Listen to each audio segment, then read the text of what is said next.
Hello everyone. Today we'll be learning about speech.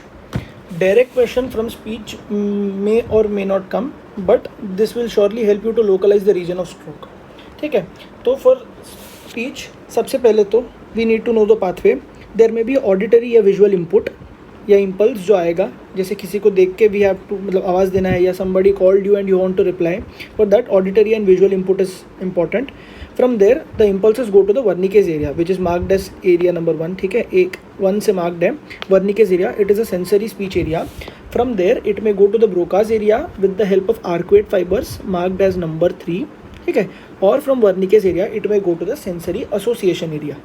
ठीक है, once the impulse has reached to the Broca's area from Wernicke's area by arcuate fibers, the impulses may come out as an speech output, या तो it may go to the motor association area.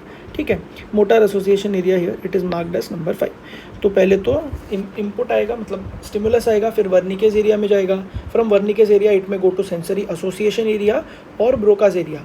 To go to Broca's area, it is carried via the arcuate fibers. From Broca's area it may go to the motor association area and वहाँ से या तो it may come out as a speech. ठीक है, तो सबसे पहले ये जितना भी अभी येलो से आई एम मार्किंग, ये पूरा पाथवे जो स्ट्रेट वाला है that is required for repetition.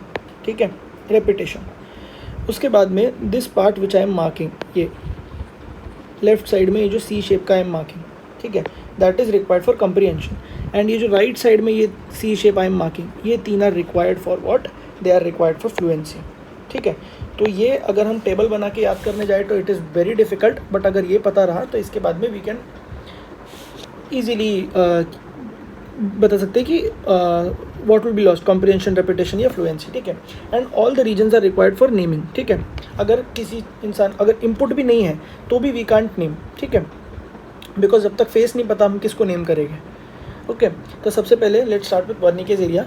Wernicke's area जो हमने नंबर 1 से मार्क किया है दैट इज़ रिक्वायर्ड फॉर सबसे पहले ये कंप्रीहेंशन, देन हमने रेपिटेशन पढ़ा एंड ऑल नेमिंग. करेक्ट, सारे के सारे रीजन रिक्वायर्ड होते हैं नेमिंग के लिए. तो comprehension is lost, repetition is lost, naming is lost.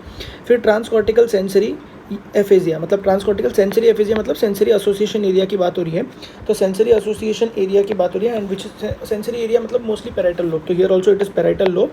क्या क्या विल बी लॉस्ट, सबसे पहले तो comprehension will be lost, but repetition के पाथवे में सेंसरी एसोसिएशन एरिया नहीं आता है, therefore comprehension is lost and also naming is lost. Fluency भी नहीं आता है. तो सबसे पहले comprehension is lost, naming is lost. Let's go to conduction aphasia. Conduction aphasia मतलब आर्कुएट फाइबर्स में प्रॉब्लम. तो आर्कुएट फाइबर्स इज ये स्ट्रेट वाला पाथवे, बस ये यहीं पे आता है. एक ना कॉम्प्रीहेंशन में आता है ना फ्लुएंसी में आता है. तो two things will be lost, one is repetition and the other one is naming. Correct. Next we come to Broca's area. Broca's aphasia is motor aphasia, motor speech area is Broca's area. ठीक है, that is present in सबसे पहला ये अपना fluency वाले pathway में, तो fluency जाएगी, दूसरा रेपिटेशन जाएगा, तीसरा जाएगा naming, but comprehension will be normal. तो repetition is gone, fluency is gone, naming is gone and ये द मतलब सॉरी कंप्रीहेंशन इज इंटैक्ट. ठीक है, ट्रांसकॉर्टिकल मोटार. ट्रांसकॉर्टिकल मोटार मतलब ये motor association area and motor area mostly अपना frontal lobe होता है. तो फ्रंटल लोब में प्रॉब्लम होगा तो या फ्रंटल लोब में स्ट्रोक हो रहा होगा तो ठीक है, what will be lost is fluency and other thing will be naming, but repetition and comprehension will be intact. तो naming and fluency. Last one is mixed transcortical aphasia. तो basically 2 और 5 के दोनों के फीचर्स को हम अगर कंबाइन कर दें तो ट्रांसकॉर्टिकल ये हो जाएगा, मिक्स्ड ट्रांसकॉर्टिकल हो जाएगा.